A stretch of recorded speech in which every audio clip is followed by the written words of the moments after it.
vision and energy, we provide positive leadership in a spirit of harmony and compassion. And I will continue stumbling along in Te Reo in the hope that it will be improved as I keep using it, all right? I a mātou e whiriwhiri ana I nā take ke maua I o mātou araro. I pono ana mātou ka kaha tono ki te whakapau mahara huapai mo nā hapori I mā ne mātou. Me kaha hoki mātou katoa kia whaiahua kia totika tā mātou mahi a matimaya te tiru whakamoa me te hihiri ka te arahi I roto I te kohitanga me te aroha. Hopefully I will get better. Amini. I will get better, hopefully. Okay. Apologies. We have apologies from, there's my run sheet. Bede Larissy and Richard Mansell. Yes. Bede Larissy from Chair of Waikanae Raumati Community Board and Richard Mansell from the Waikanae Community Board are the apologies. All right? Can we move and second and carry them? Yes. Will someone move that they be accepted? Jocelyn, seconded by Liz. Thank you very much. Okay. Right. Put to the vote, please. In favour, say aye. Contrary, no. Carried. Right. I forget about putting these things to the vote. My apologies. All right. Notification from elected members of any interests which may have conflict or any interest in items. Are there any notifications from elected members? There are none. All right. Public speaking for items relating to the agenda. We have no members of the public present wanting to speak. Move to the next item. Members' business, public speaking time responses. What's that about? Sorry. So that's if you had public speaking, but we don't have any. So Okay. there is Okay. not applicable. Right. There's no leave of absence. Any matters of an urgent nature to be provided to the chair prior to the meeting? There's nothing given. Right. Okay. Updates. No, item 7. No. All right. Well, let's move then to our business. First of all, I think we should acknowledge Sam Nicol of Ernst & Young, who's here to present the audit report. Who else should I acknowledge? Have I missed anybody? Darren is in Wellington on council business, I understand. So I have sitting on my left hand, and very pleased to see him, Mark de Haast, who will act as my guide along with the excellent Steffi on my right. Okay. I want to welcome Josh Ryan from Research First, who's joining us on Zoom. Probably a bit later, or Yeah, he's not there yet. and that's to talk about some of aspects of particularly the non-financial performance reporting data that's there. And Cheryl Gavin, who coming in by Zoom. You're in Whangarei, Cheryl, is that right? She's up in Northland. Northland, yes. Spoke to the other. Yes, that's correct. Okay, I hope you're still good up there. Yeah, lovely day up Cheryl, here. okay, so welcome. All right. So now I'll move to the reports, which is the closing report for the auditors, Ernst & Young, represented by partner Sam Nicol. Should he proceed now, or does we want anything from Jing to present as the person on that, or Mark, right? We'll go straight into it. Thank you, Mr. Chair. I think we hand straight over to Sam to present EY's report. Right. We're in your hands, Sam. Many thanks.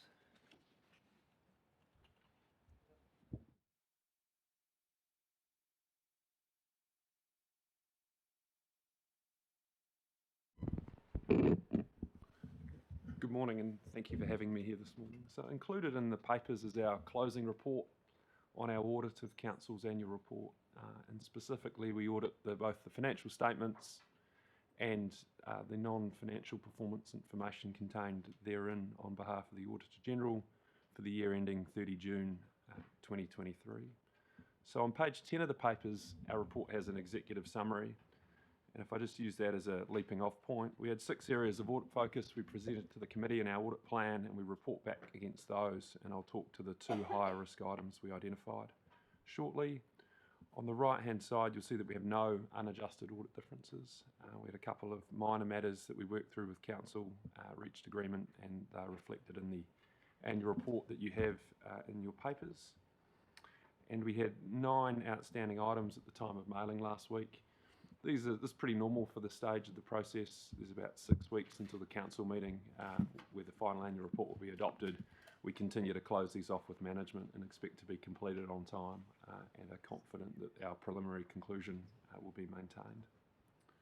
If I move to the next page, the council's balance sheet's dominated by property, plant and equipment, which is principally infrastructure assets and also other supporting operational assets that are approximately $2 billion in value.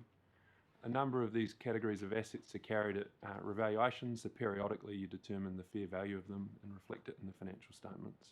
And in 2023, council revalued all these classes of assets. This process is done with the use of independent experts who receive information from council as to the specific assets and then determine judgments, or apply judgment to determine the valuations which are reviewed and adopted by council. Our work focuses on the quality and accuracy of the information provided to the valuer's objectivity and independence, the overall reasonableness of the valuations and how they're reflected in the financial statements. And so we completed those procedures all successfully. One of the valuations had a minor item we queried with the valuer that resulted in a change to the valuation, but reasonably modest amounts. On page 11 on the right-hand side, there's a brief summary table that shows the total impact of these valuations was approximately $220 million, which is a reasonably significant amount. This reflects a couple of things. In the infrastructure asset space, we've gone through a period of significant inflation in materials on top of the normal or the current inflationary context we see in the wider economy. This is also impacted by things like weather events and just demand exceeding supply for things like the development and construction of water assets. The valuation uplift is dominated, approximately 60% is non-depreciable land.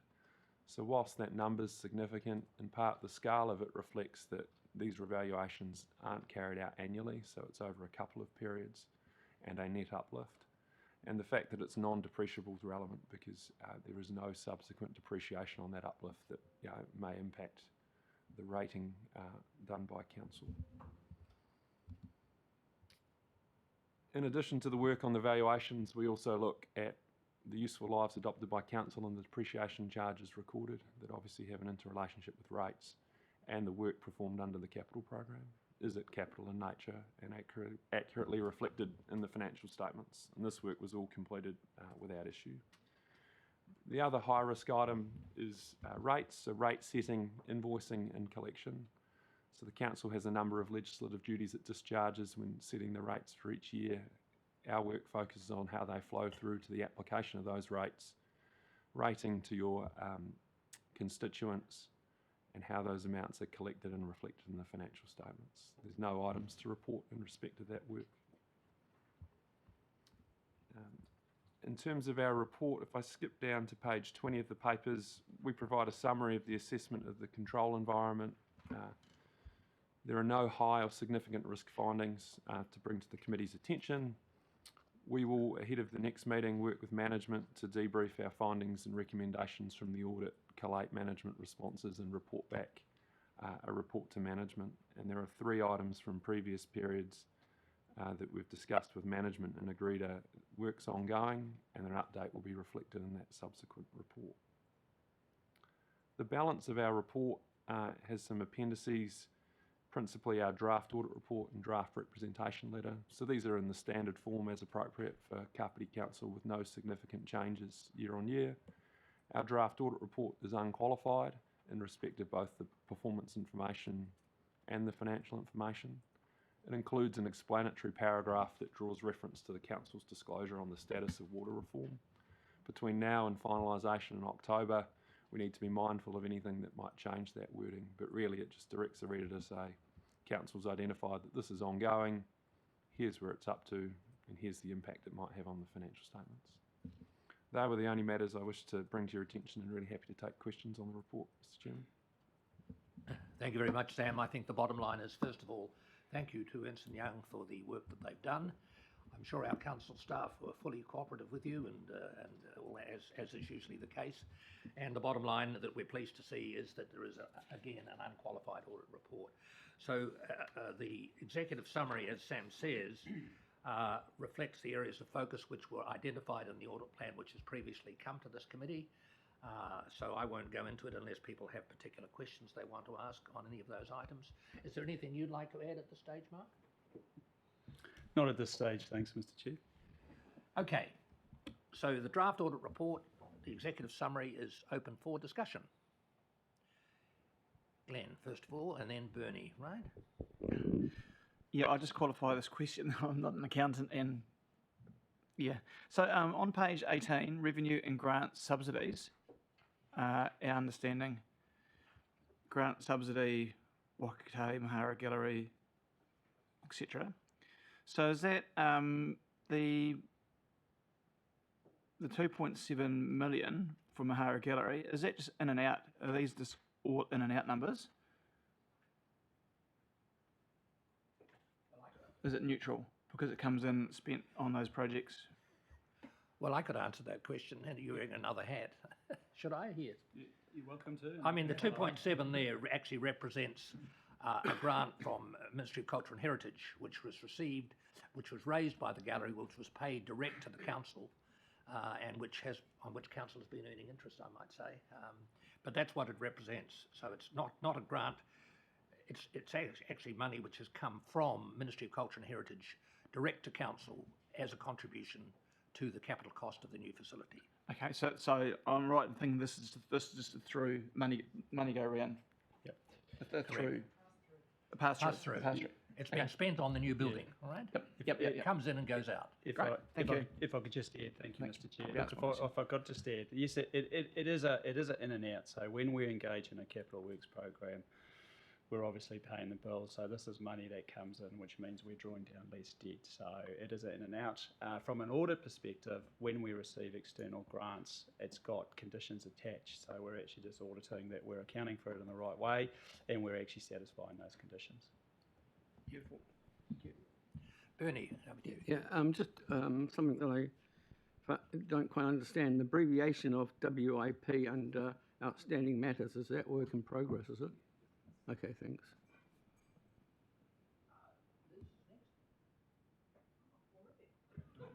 Sorry.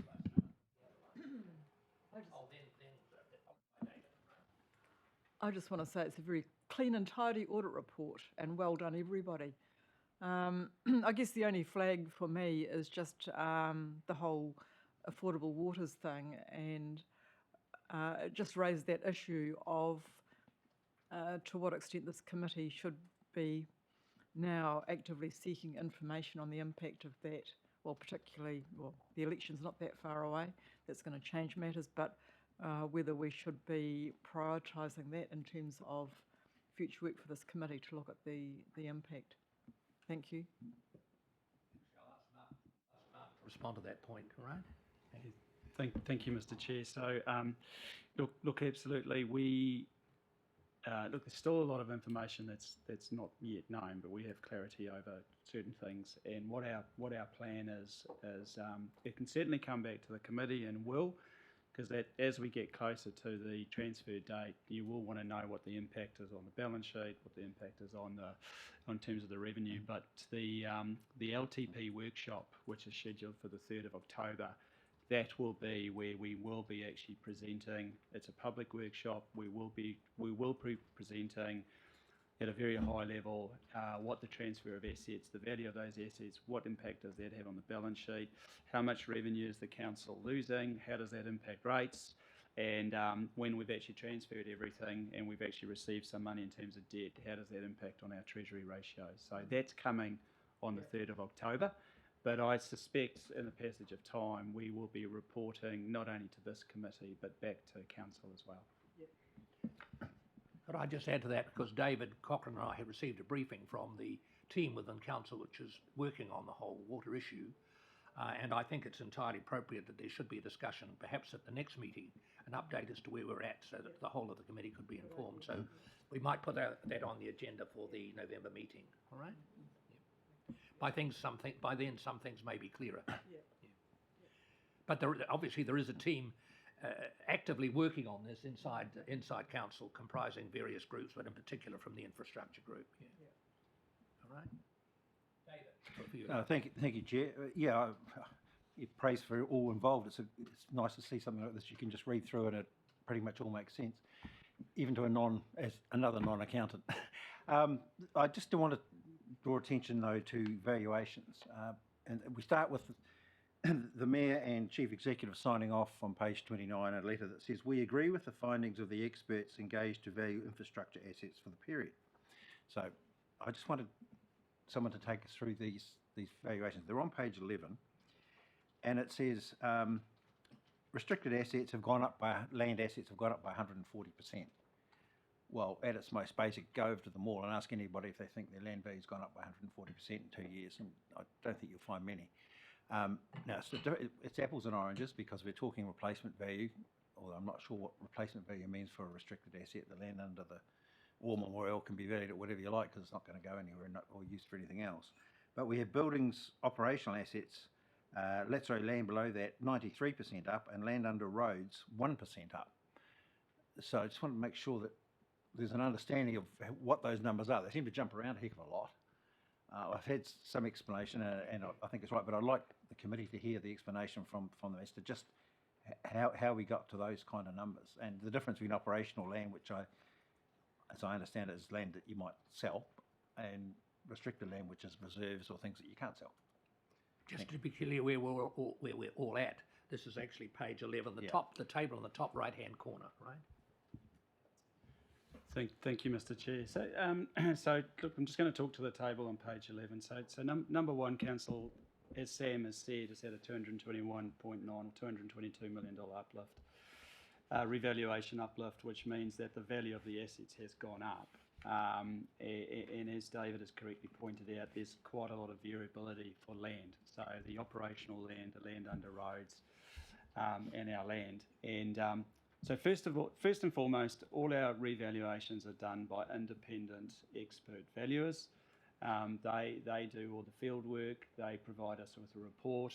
It's management's job to do our own due diligence on that, and it's also our job to satisfy audit that we've done the due diligence and that we've actually made the accounting entries to reflect the new values correctly. So that is a big part of EY's audit. And we've heard from Sam today that that's been done. The question, I think, is why is there such high variability in the land? Land under roads is 1%, operational land is 93%. Why is there so much difference? So we've heard from Sam. So one of the reasons that we've gone up 93% and 140% because it's 3 years since we've done our last revaluation of land. So the council is playing catch up. We all know that housing values, property values have gone down, but we're paying a catch up, and that's what Sam said earlier. So that's one of the reasons why we've got a high uplift. We may all be sitting here thinking that's ridiculous because we know that things have gone down, but it's a 3-year catch up. The variability, I'll start with the land under roads. So when you value land, it's basically translated to a per hectare rate of land. And with land under roads, it's the land under the roads across the whole district. So what the valuers have to do is they have to come up with an average rate. And that average rate is much lower than for our operational assets, which is mainly like our sewer, our wastewater pump stations, our water pump stations, all our operational assets. So with land under road, the valuers have a look at, well, what is the per hectare rate across the district, and they come up with an average. And that rate is heavily discounted because it doesn't take into account zoning. It doesn't take into account whether the land relates to commercial or residential, and it doesn't take into account location. So it doesn't account for whether the land is in an urban area. It doesn't account for whether the land is in a rural area. So it's a heavily discounted rate, and so it's much lower.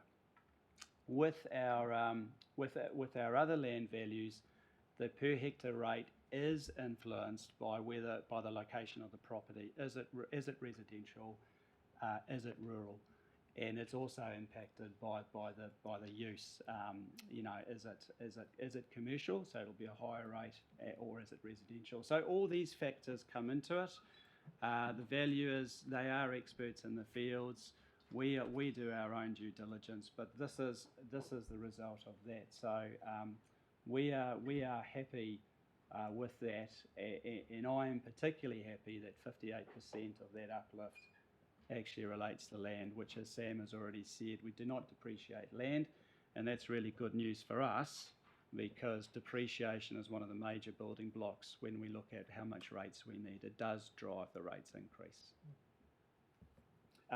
Just to finish off, the point about the representation letter. So fast forward to the 26th of October, when Council looks to adopt the annual report, before Sam issues the signed unqualified audit opinion, we have to give AUI a representation letter, which is in essence, it's the Mayor and the Chief Executive stating that they are aware of the detail, they are happy with the process, and that, you know, what we're providing, there's nothing that we haven't disclosed, and everything that we have disclosed is true and correct. So what our process is once we have finished all the outstanding matters, the process that we have is that myself and my Chief Financial Officer will be sitting down with the Mayor and the Chief Executive, and we'll be highlighting all the big ticket items and all the significant areas of judgment, so that they are fully aware of the big things that could be questioned at the Council meeting. So that process hasn't yet happened, but it certainly will happen before the 26th of October. Anything you would like to add, Sam? Thank you, Mr. Chair. So I think Mark provided a really good summary, but 2 points to add. There's a very well established and commonly used valuation practices for land that make reference to actual market transactions, and so that underpins the approach the valuers have taken. And in our role of assessing the reasonableness, we're able to draw on that market evidence, which informs the valuers' judgments as we think about the conclusions they've reached. We had a little bit of a discussion about the variability of land, particularly the difference between land under roads, operational and restricted land, and the variety of increases across those asset classes. Noting that a 90% increase in land under roads would be a incredibly significant number to Council's financial statements.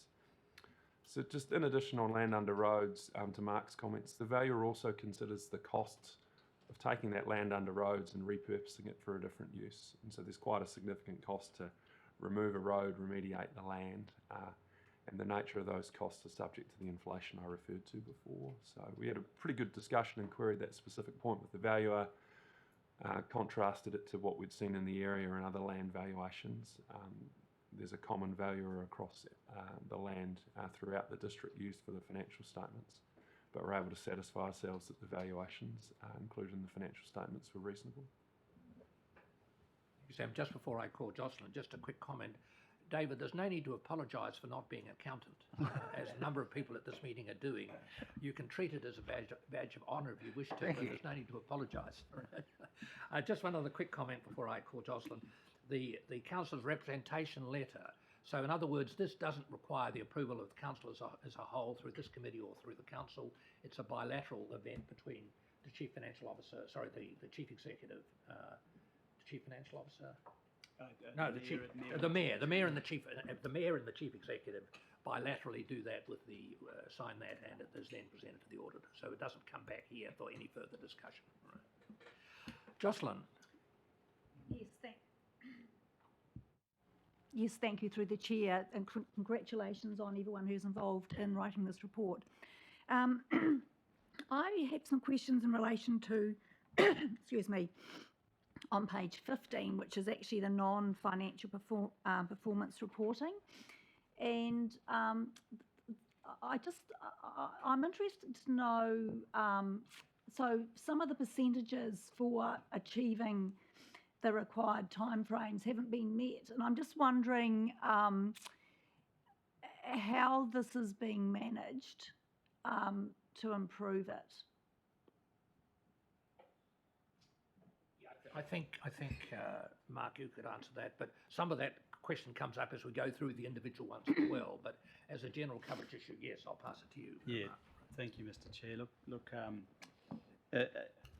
if we look at page 15 in isolation, as the chair has said, it's probably better to go through the detail in the annual report itself. What we've strived to achieve in the annual report for those KPIs that haven't been met, the explanation has been why not and what are we doing about it. So, which is actually in the body of the report. I think overall 75% of our 84 performance measures were met for the financial year, and quite a lot of those that weren't met was missed by 1% or 2%. So some of them have been narrowly missed, but we have tried to put in the annual report what work is in train to address that. Noting that this is 22-23, 23-24 is the last year of the LTP 84 KPIs, which will change for the next LTP. So we have to be mindful of that as well. Thank you. The chair would just like to add that, there is a general view around, I think, that there's probably far too many performance indicators to make much sense of in a total sense. My understanding, and of course the KPIs should be reviewed regularly based on the long-term plan, but some of them are mandated by the Act. Some of them are council decisions that this is the way they want to measure things, but some of them actually involve a database being kept by the council. So the question of the quality of the database and the meaning of the measure is part of the question there. Like, how long does it take to fix a pothole? I mean, that presumably is logged somewhere in a database and is part of the basis for recording. But then there are perceptions, and a lot of the material, as you see in here, is council's, citizens' perceptions about the quality of services, which could be covered by perceptions about how quickly it takes. Are potholes filled quickly enough would be another version. So there's a whole raft of performance indicators there. And my understanding is, firstly, that council is going to look at the totality of these performance indicators as part of the review as it comes to the long-term plan. And in addition, it might be useful, I think we discussed, Mark, to have a full list of all of these instead of having to pick them out one by one going through. It might be useful to have a full list just presented so we can have a look at the totality of that and get a better picture of the overall thing. That would help things. But I think there's a general view that these could and should be simplified, and certainly should be reviewed on a regular basis as to whether they're still relevant or whether they're still the best measure. Just a comment. Thank you, Mr. Chair. Look, just a further comment. In November's Risk and Assurance Committee meeting, we will be tabling Ernst & Young's report on control findings. So we know we've tabled that report. We've been providing regular progress updates. So some of the performance measures aren't met because of either inadequacies in some of our technology, our service request systems, or the way in which data is being input into our service request system. So, so a couple of those points will actually continue. So some of those performance measures, I think we've got a new one that hasn't been met for that exact reason. So that's another report in which we detail, so what are we doing to close it out?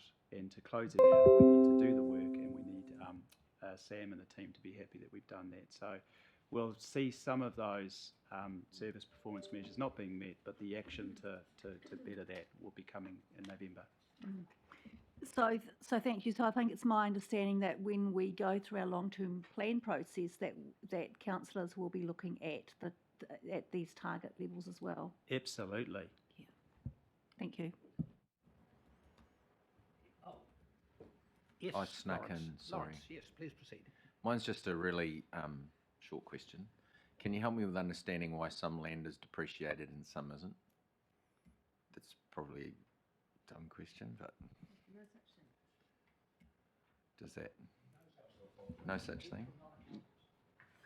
I'm not apologising, just help me with understanding it. So there's no land that's depreciated, is there, Mark? Sorry, so It's all not Yep. depreciated. It's all Okay, the- sorry, great. Thank you.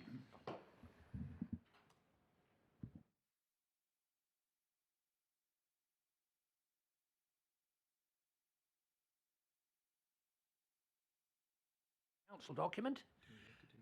Oh, I've got a recommendation, sorry, yes. Do I do the recommendation now, or? Yes, I do, all right. Sorry, that's on the annual report. Yeah, sorry, I beg your pardon. Here we go. It's on Page 6. Thank Page you 6, very much. recommendation. All the help I get, it's really appreciated. Page 6, the recommendation that the Risk and Insurance Committee receives and notes this report, including Appendix 1 to the report. I will move from the chair. Is there a seconder? Liz? In favour aye, contrary no. It is carried. Thank you.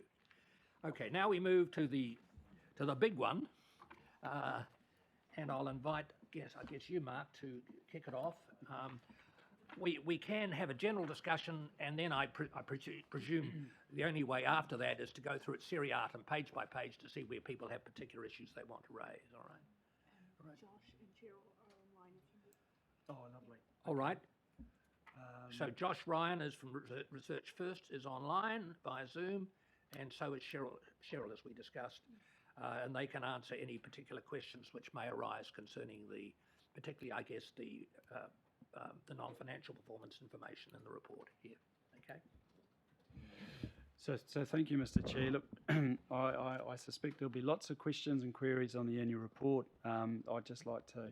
I'm newly back after a period of leave from the council, but in my absence, EY and the team have done a tremendous job, as well as the finance team, corporate planning, and reporting, and everyone that's been involved in the annual report. I think to be sitting here on the 21st of September with an almost 100% finished annual report, subject to some routine finishing matters with Ernst & Young, as well as an annual report summary in the fully designed version with 6 weeks to go to actually finalise it and adopt it with council, is a fantastic achievement. I do know that there are some councils that way overshoot the statutory deadline to adopt an annual report by 31 October. So I can't take any credit for it. The team's done an amazing job, and so thank you to my team and thank you to Sam.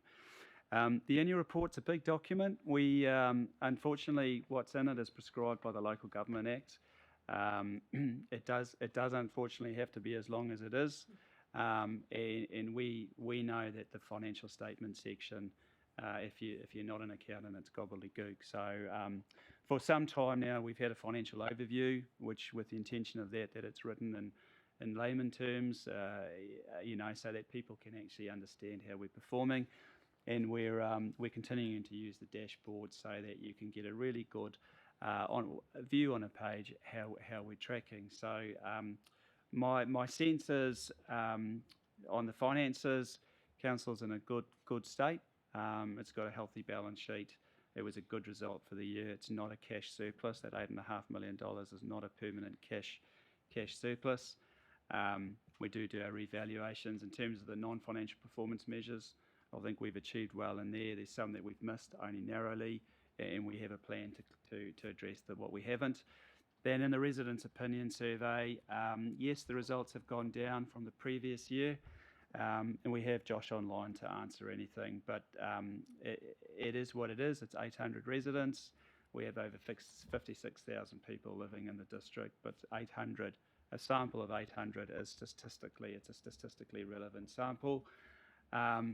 We do have a number of our KPIs. The source of the information is the residents' opinion survey. When we look at the next LTP and the KPIs, as the chair has just said, we need to make sure they're smart and look at where we get the source of the information for those KPIs. But it is a long report. We've got the annual report and the annual report summary to go through with you. Cheryl's online, Josh is online, and we've got our GMs, we've got our CFO and myself to hopefully answer all of your questions. Thank you.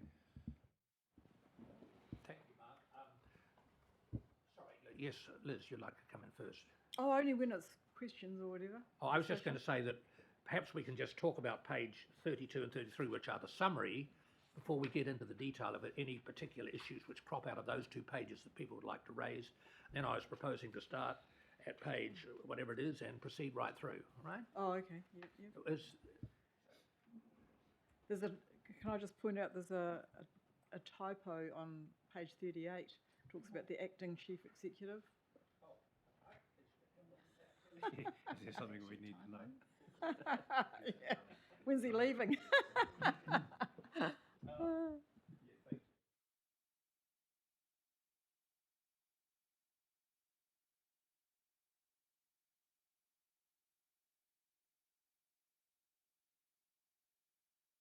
service performance overview comments before we. Yep.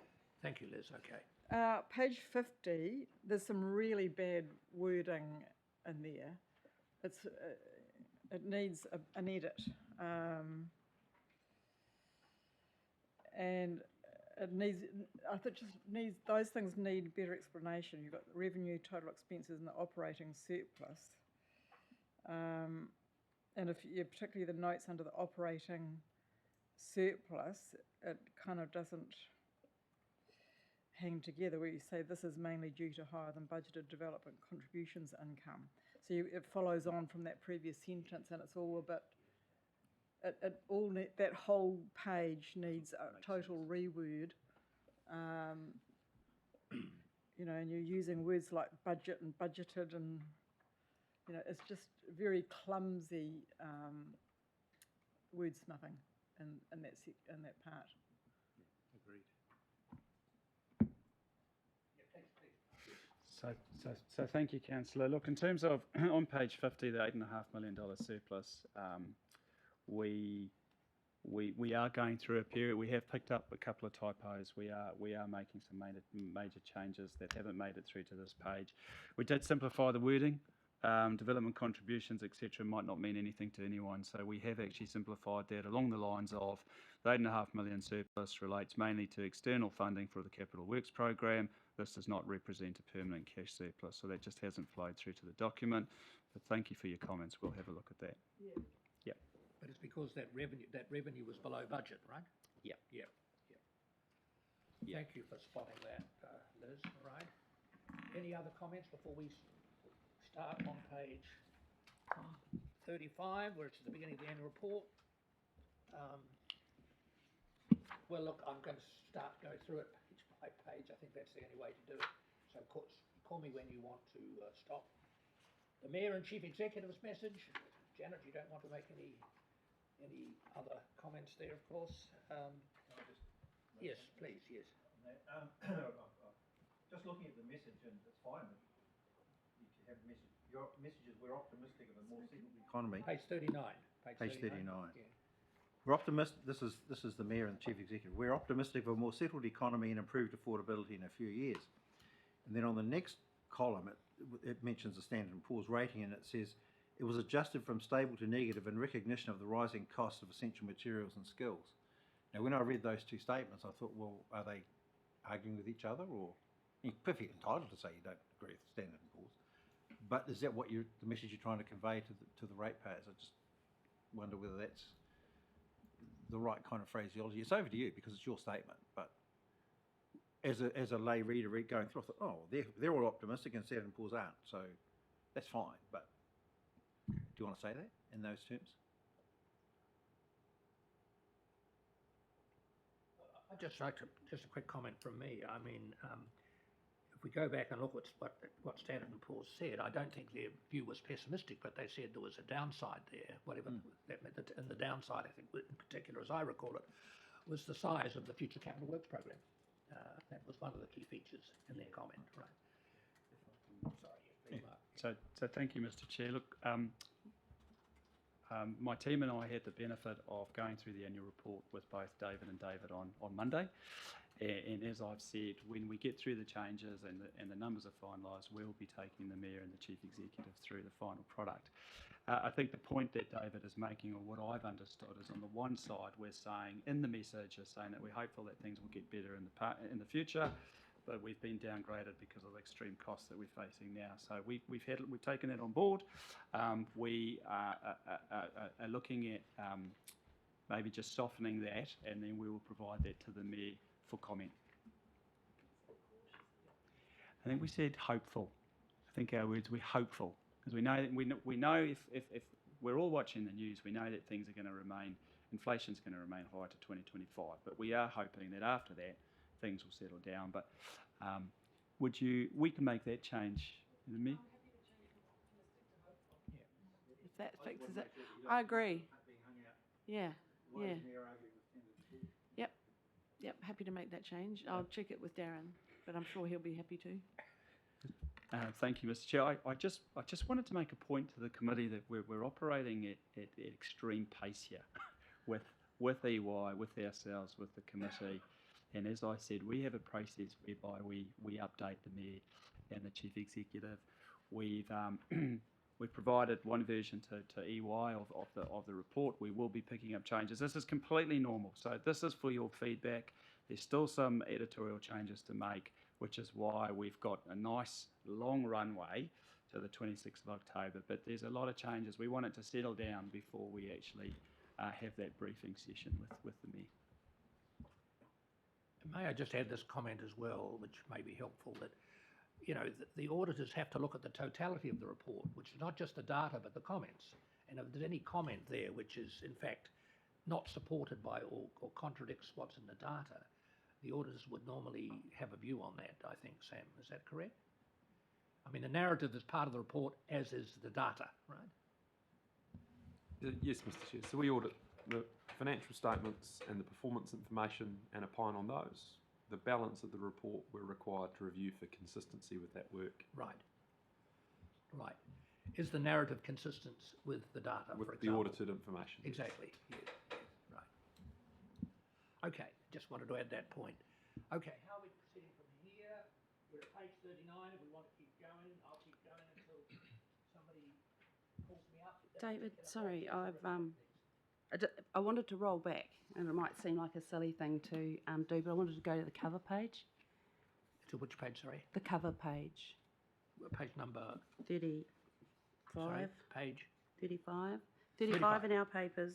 35, sorry. Yep. Thank you. Thank you. So I think the photo's beautiful, but I just wondered whether there was a view about the horses on the beach, potentially over seafood, and potential, I'm not an environmental specialist, but just a view of the horses walking along potentially seafood beds. Thank you. An interesting point. I'll leave it to somebody else to respond to that. Thank you. That's a good point, and we probably shouldn't put ourselves in a position that would offend any of our readers, and so we can look to change the front cover with an equally beautiful picture. Thank you. But certainly something with Kapiti Island in the background and very clear, I think, Beautiful. is what we need. Absolutely. Thank you. Okay. Moving on. Who is next? Liz. Well, I was just going to respond to that and say we do allow horses on our beaches. So is that something that should be considered in terms of our bylaws if that is an issue? Is it without restriction? Well, I live at Tahoro Beach and the horses go up and down there all the time, I guess. So how do we resolve? I mean, it is an allowable activity. Is this something that needs to be raised as part of our bylaws for beaches?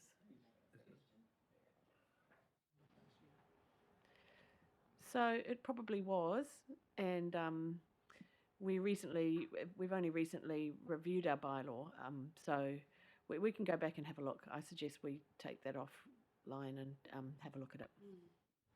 I think in other words, Liz, it'll be looked at. It may change, or it may. I think this is outside my pay grade, frankly, and I think we should leave it to the mayor and the chief executive to determine. All right. If I just comment, I think that I agree with that. I just think that given that this is the report that everyone and anywhere will see, perhaps just not raise that flag, but leave it to the specialists to have a discussion and let the team work through it. I just think it just exposes us to comment immediately. Yeah. Thank you, Ravia. Point taken. You've got another point, Liz, to proceed? No. Okay. Who's next? And what page are you referring to? So if it's okay, could I go to page 43? Yes, certainly. Yes. It's just a point for us in the mihi mihi greetings from tangata whenua, that in that page we refer to the Treaty of Waitangi, and the iwi from here signed Te Tiriti. They were two different documents. So I think it's quite important. It's not about a translation. There are two different documents, and Te Tiriti was the one that was brought here and was signed by the tupuna of the iwi for the Confederation of Atiawa Raukawa and Tōrangatira. So it would be really nice if if for the point that we're trying to make is for understandability, having a treaty as a translation, that might be in brackets, but the appropriate words for that are te tiriti, because that's what was signed here. I think, my response to that is I think that we would accept that point because it relates to what was actually signed here, right? So I think that's, we'll do that unless anyone has any objections, all right? Thank you, Olivia.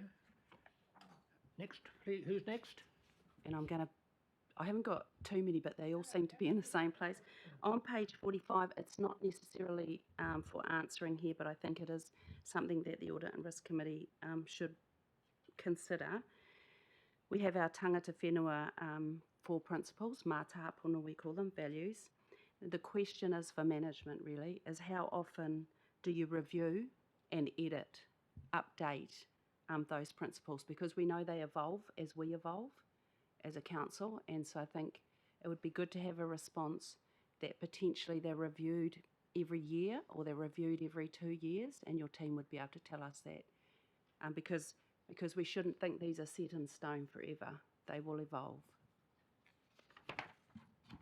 I'm sure the officers will take that into account, and the relevant people who are responsible for preparing the section of the report will take that into account, all right? Absolutely. And Thank gosh, you. I'm taking up a lot of airspace, but it's just on the next page. They've got these lovely statements for tangata whenua really on what we're trying to do with the Confederation. But as you go through the report, and I know the annual report is trying to give high level reporting because there's so much that happens in council, but you actually can't see the achievement of these things throughout the various sections of the report. And in some of the areas of the report it says we're not achieved, but because they're kind of high level, I suspect that council is achieving milestones to get to these things. It's just really difficult to see it. So I was just made a note to myself that the outputs in this particular piece for achievement are not really clearly visible throughout the report given the number of outputs. And I think if you're doing them, or if the council staff are doing them, then we should actually celebrate that by trying to give evidence of them further through the report. I'm not trying to make it bigger, but I think it's quite a significant thing that this council has done in implementing things at governance and therefore flowing through. Just another comment. So I'd just like to add there that I'm involved in some other organisations, and I think this is a general issue about when you talk about adherence to these principles and recognition of treaty, what does success look like, right? And that's what some people have real trouble to define what success looks like, other than in a very narrative form, rather than perhaps a more concrete form. And I think that point is well made, and it's a point that a lot of non-profits are struggling with, let alone profit-making bodies also struggling with it. So I think that point can be taken up by our team who work on mana whenua, on liaison and mana whenua issues. All right? I do realise how busy the council is in engaging with tangata whenua. So it would be really nice if the annual report actually reflected that rather than all the not achieves it shows. For us, I think it would be really neat. Yeah, when it does seem to be an area, based on the report, it seems to be an area of underachievement. And is it really? Well, it's not my view that it is, and so I'm thinking there are potentially milestones or steps that we should put in for annual achievement as opposed to these much bigger, loftier sort of goals that we have. Please. If I may, Mr. Chair, thank you very much for your comments. I know we're referring to the iwi Partnerships activity, or the SSP, which is a defined KPI in the long-term plan. So that's either achieved or not. But what you've just said about we can't see how we're achieving against these, we can have it. We've got the time, so we can have a look at addressing what you've said in the narrative of that SSP. Okay, thank you. I know it's under the activity plan, but I just wanted, while we're on the subject, it might be good if I ask my question now. Would you prefer me to wait till we get to that point? So I don't have the page number in front of me, but under the KPI it said not achieved. We have requested a review. I just wanted to ask, is that the review that we're doing of our memorandum of partnership anyway, or has there been a separate review that's been requested? Because it's two kind of different things. And how was it requested? I don't recall it coming through Te Whakaminenga o Kapiti or anything like that.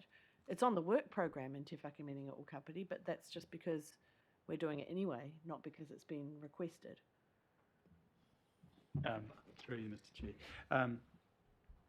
Thank you, Madam Mayor. Look, I don't know. We need to go and find out. But my understanding when I read it in the SSP, it was the review of the partnership. But we will just seek clarification on that. Yeah, I think it's really Of important the memorandum to clarify of that before it understanding, comes yeah. to council, because Yeah, it's two quite different things, and I think it's not reflective of yeah. the situation where we're doing what we should be doing, taking a bit more time because things are changing, not because we're falling behind schedule or anything like that. And I just think that section just needs a little bit of work. Yeah. We will take that away and go and revisit that. Thank you, note taken. All right, who's next? And what page? I'm at page 53, 54, 55. Bernie, over to you. Yeah, it's page 50, page 56. But Page so 56. it's the residents' opinion survey, Yes.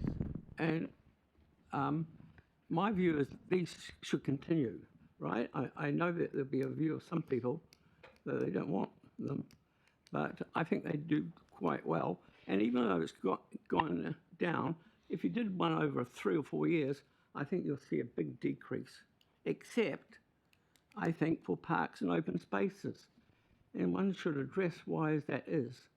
But infrastructure definitely has been going down, and I'll raise that more later on. But I just think that now the problem is most people, young people, only have mobile phones. And this residents' opinion survey, I think, stand to be corrected, is done on a landline. And therefore you tend to get older people. But I stand to be corrected. But I still think they're good. They're good.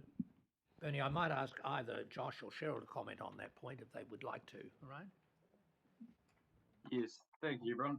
No, so we do include mobile phones within our database, so to ensure that we're capturing the younger audience within the residents. We also put quotas in place to ensure that we're capturing a representative population of all age groups, genders, and locations within the district.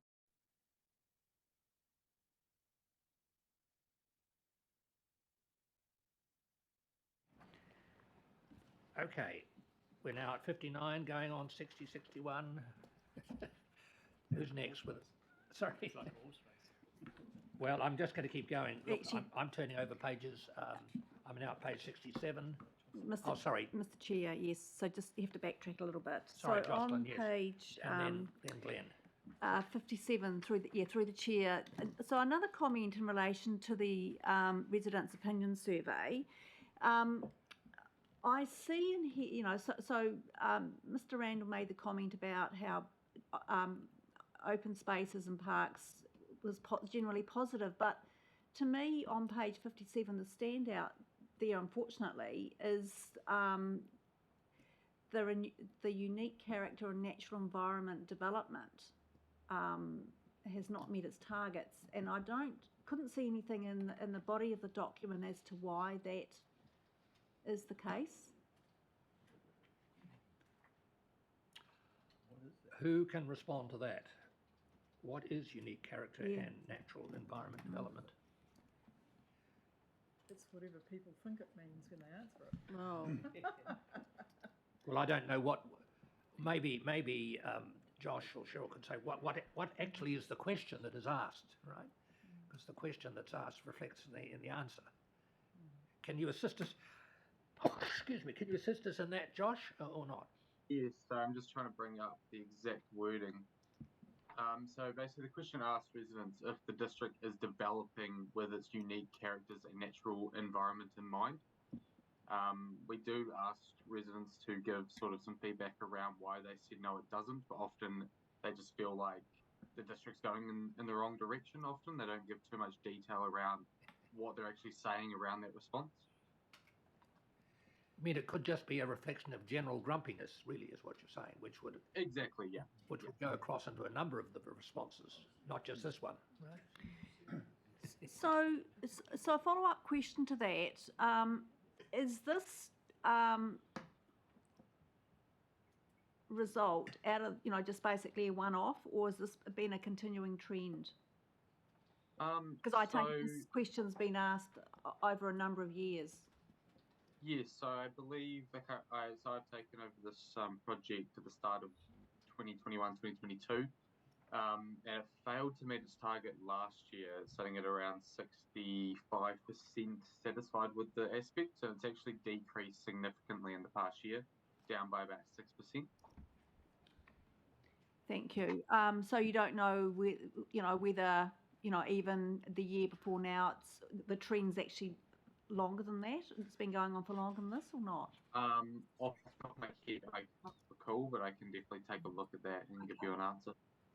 So, do you know what it actually means and why people, what sort of comments people are making about this, just to understand what the issue is, so that particularly it can be addressed? Again, I mean, a lot of the comments people are giving are very generalised. There's nothing really specific that comes out of what they're discussing.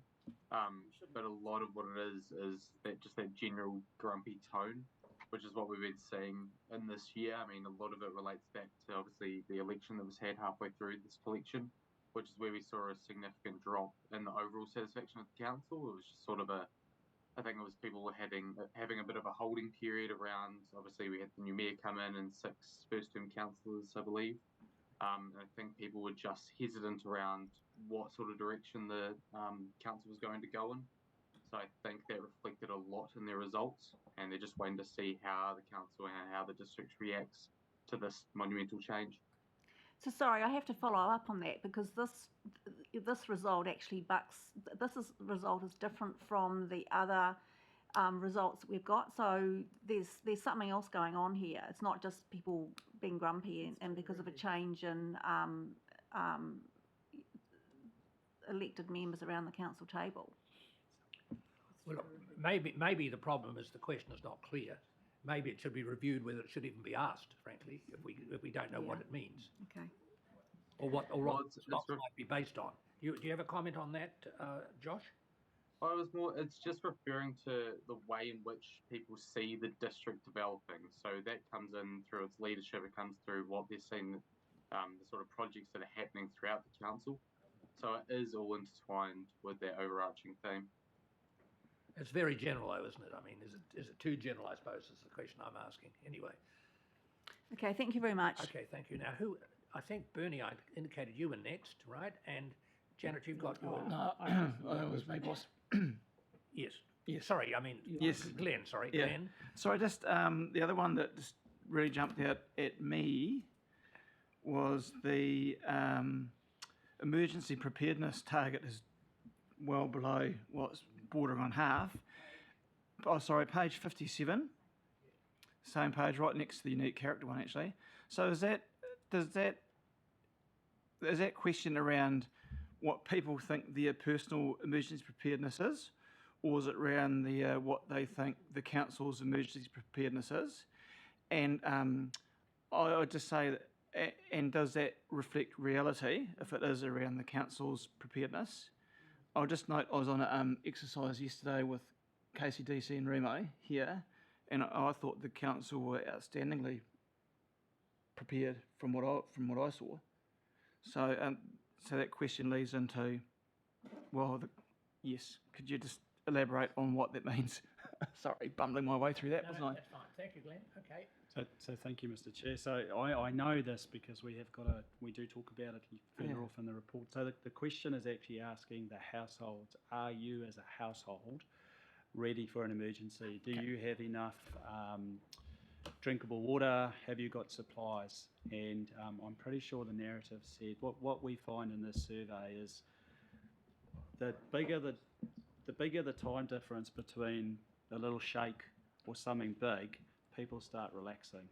And so the direct response from these surveys are those households that have said, no, we don't have.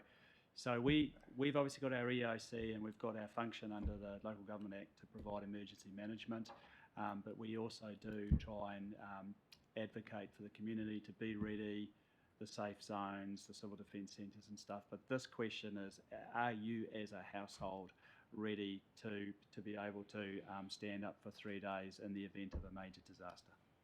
So I guess my following question from that would be, so does that question directly talk to our comms team? Because is that what it's talking to? Is that the point of the question? It's not directly talking to the comms team, but we get these results, and so these surveys are done quarterly throughout the year, and then we do look at the results, and it does show us areas that we need to focus on, and I think it's Emergency Management Week coming up, or it's been, which is when the comms team really do drive a strong campaign. So these results do give us flags. And when we present back to council, we often say it's either already in the work program or we're addressing it, or no, we're not addressing it, but it's a red flag and we will be addressing it in the future. Just to go back to an earlier comment about the Residents' Opinion Survey, look, this is an annual report, so we do this quarterly. Research First have an annual report which we can make available, which has got the detail. There are limitations to this survey. The one we're talking about the natural environment, there's a question, is Kapiti a great place to live? Which in most of the responses to the survey is yes, but some of them are no. So there are limitations. The reason why it is in the annual report is because the Resident Opinion Survey is the source of the data for a number of our KPIs. And so the thinking going forward is to continue with the Resident Opinion Survey, but to not have it as the source of the data for our KPIs. So when we look at the KPIs, the performance measures, what we're trying to measure, we'll be looking to put the SMART, specific, measurable, relevant, achievable and timely, which is what the Chair was saying. So some of the questions in the survey we just can't control, but they give us an indication of how our residents are feeling.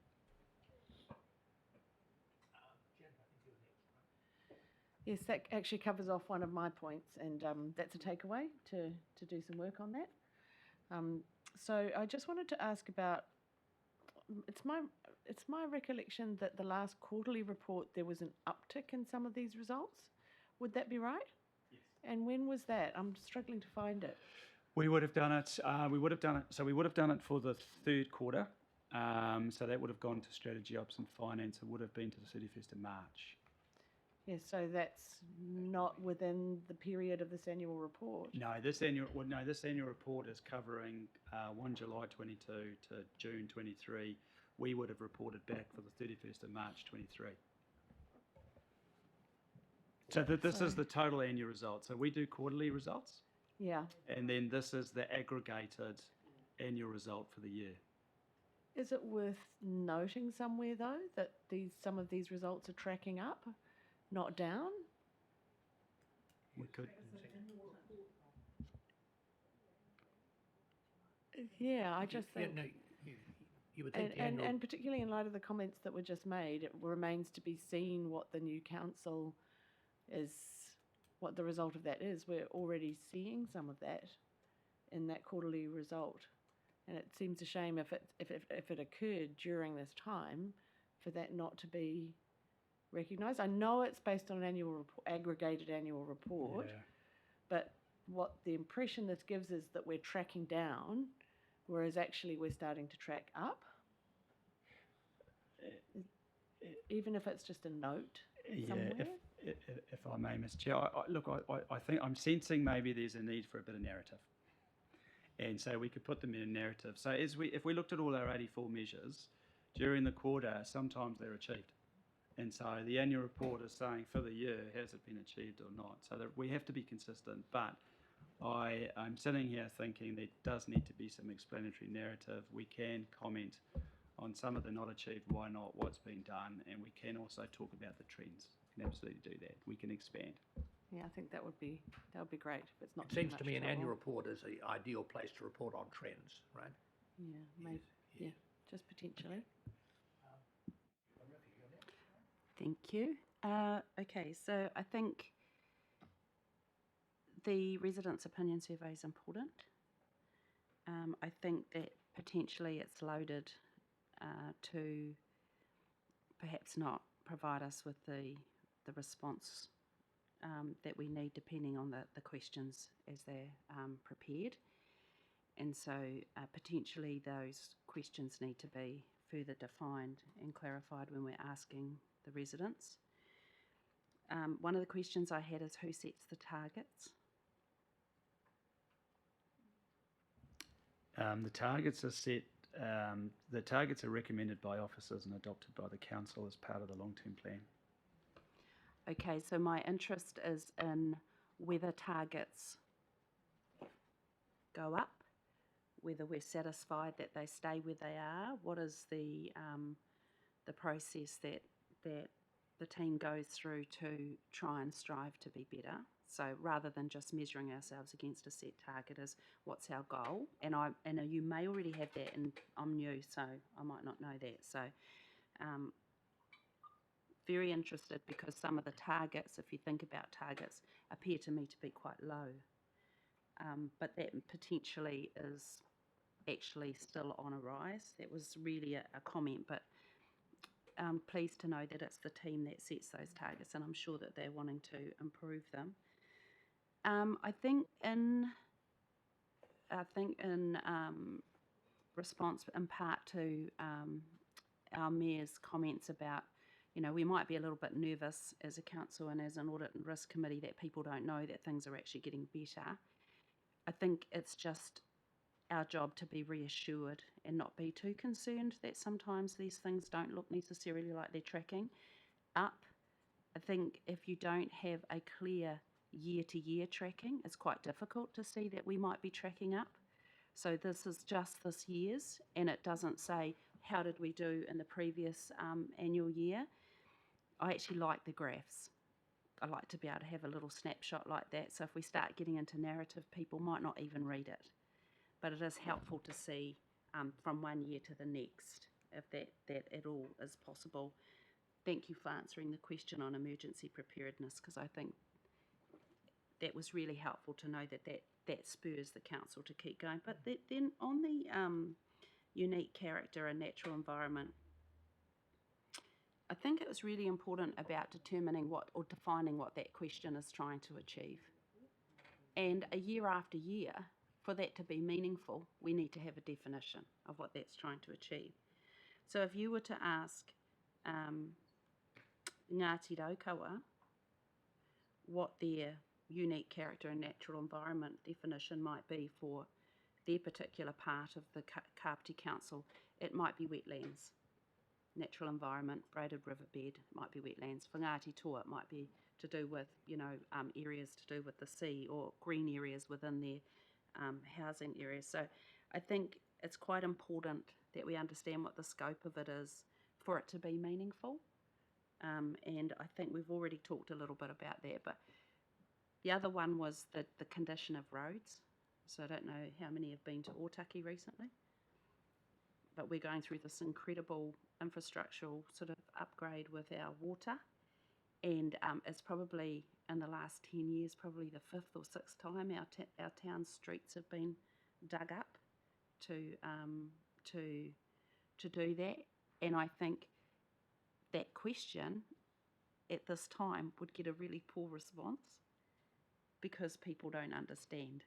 So I think that this is essential waterworks for our fire and emergency services type thing. So it's just really about how the questions are answered and asked and answered, and whether they're even appropriate anymore to achieving, which is, I take Mark, from what you've said, as changing it. So I think really helpful for me if you had a year on year, and then we would see, as the Mayor said, sort of improvements. If the council's team were really clear that whilst we've got targets, we should be looking to improve them, even if it's 65 to 66%, and where the responsibility lies. So what is the purpose of us asking those questions? But otherwise, thank you. Thank you, Arifi. Those points I think are very well made, and in particular raising the bar as an important issue. If we talk about a culture of continuous improvement, we should be actually raising the target. So I take that point you made very well. All right. Liz, thank you. Thank you very look, much. I just want to chip in here. I'm just wondering whether we're getting a bit off target here, because this is an annual report. We are reporting results from something that actually occurred. We're not debating really the merits of the questions or any action we take in response to that. I think that is best done in a different forum than this. And we have had some discussion in the soft committee around re-looking at this whole area of measuring customer satisfaction, our resident satisfaction, and I think that's a better forum to raise all these points. I mean, they're all very valid points, but that's not today's business, I don't think, to look at that. We're surveying what was surveyed and reporting on it, and there's not a lot we can say in terms of how that information is being used. And I think, Janet did make a very good point. One of the things we did talk about when we were looking at the quarterly results was the impact of Te Urahi and a number of other things in terms of the results in the earlier part of the year. We had a former council that was losing the trust and confidence of the people over issues like Te Urahi and so on. New council comes in and the results have started to improve. And so I think there is as they say, a tale of two halves. The old council and the new council. It'll be really interesting, actually, to see the difference between the two, to see whether that has, in fact, made any impact. That could be a useful comparison. But, to me, this whole area needs review, and I don't think we want to dwell on it too much. We need to go back to the drawing board and say, what are we wanting to measure and how best do we do it? And that's a discussion for another day and in another meeting. Look, I think of course, it's obvious that people will raise comments like that when they go through the annual report. But there is, as you say, these come out of the long-term plan, but also it is intended to review these anyway, all right? Yes. Yeah. So let's say that we could discuss these issues further in that review when it comes up, That's right? right. We're doing a stock take as to what's still relevant, what needs to be added, what needs to be cut, that sort of thing. Yeah, all that's right? not for today. No, right. And I just warn you that unless we hurry up, I'm going to declare a coffee break at 11 o'clock. Yeah. At the rate we're going, I might have to order afternoon tea as well as lunch. So what do you think? Anyway. Sorry. Okay. David. Yes, and then David. All right, just before David speaks. I just wanted to respond to you in that regard. I think the role of audit and risk is to identify potentially any risks. I don't want to litigate any of the issues that are in it. I just think there are some risks we're exposed to if we don't address them, and it's just an opportunity to say, happy for it to go to committees, but these are things that I'm picking up as a look. It's just as a glance, as a reader, someone who's responsible for making sure that we reduce the risk.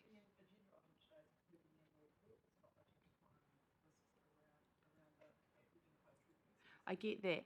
The point of the annual report is it's our story for the year. And if there's an opportunity to highlight stuff, it's just highlighting. I'm not in a position to litigate it. There are other committees to do that. It's just this is the opportunity that we have to sort of say, is it meaningful? And could we do anything now? And is it something we can pick up for later? That was all I was saying, Liz. I really would like to move on from this issue, but I'll get Mark to make a point, and then it's over to Dave. Thank you, Mr. Chair. Look, thank you, committee members. We've had some really good feedback on this section. It is the residents' opinions survey. It's an opinion by the residents. In the quarterly performance reporting, or the half-year reporting, and then the 9 months reporting, we actually have a detailed section on the results. So I think there's some really good suggestions. We can certainly add more narrative, a little bit more comparative information. That's fine. Just in terms of just for the committee, I do want to just stress it is an opinion survey. In terms of the levels of service, the SSPs define our levels of service.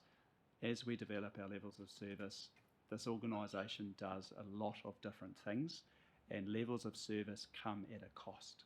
And so when we develop our long-term plan and our levels of service, we go through that exercise with councils, we look at our budgets, and those levels of service are defined for 3 years. Some of our residents think that we're exceeding those levels of service, and some of them think that we aren't. But what's really important is how we as a council are delivering on the targets that council has set. Whether it was the previous council or the current council, that's the most important thing. And we have to be honest with ourselves. They're achieved or they're not. And when they're not achieved, what are we going to do about it? And the long-term plan is that 3-yearly opportunity that we have to look at if we're overachieving the levels of service. Are they too low? Are the targets too low? And the ones that we aren't achieving, what do we want to do about that? All right, I've got David and then Josh and then Lawrence. Lawrence, would you like to go? David, please. Thank you. Thank you, Mr. Chair. I think Councillor Coe's absolutely right. This is a discussion for another forum. But you can fix the immediate issue by putting household ahead of emergency preparedness. And so that you know what you're talking about, and not saying the council isn't prepared, you're saying the householders aren't. And then that stands out as being the only thing that residents have to do, as opposed all the other things I think the council does, and household preparedness is what those surveyed have to do. So it's actually anomalous to even be there. And also, I think you need to look at quite a number of them. Swimming pools, for example. Yes, I've been to a swimming pool as driving past it. So how would I answer the question? You know, it looks nice, so I'd say yes. But I think it's another place you need to go through someone needs to go through the survey and say, well, how does it actually work? What conclusions do we draw from it? But I'm not sure that it's an annual report debate. No, it's not. So thank you, and I think, you know, what we've had presented here today, it's about actually understanding what we've been given. And some of us have been in other committee meetings where you know, it has been presented in a quarterly basis, and I'm just wondering whether one way of solving it is to have some links in the report that actually links to the quarterly reports, which actually outline in more detail and give those trends and probably some of the questions as well, rather than actually adding it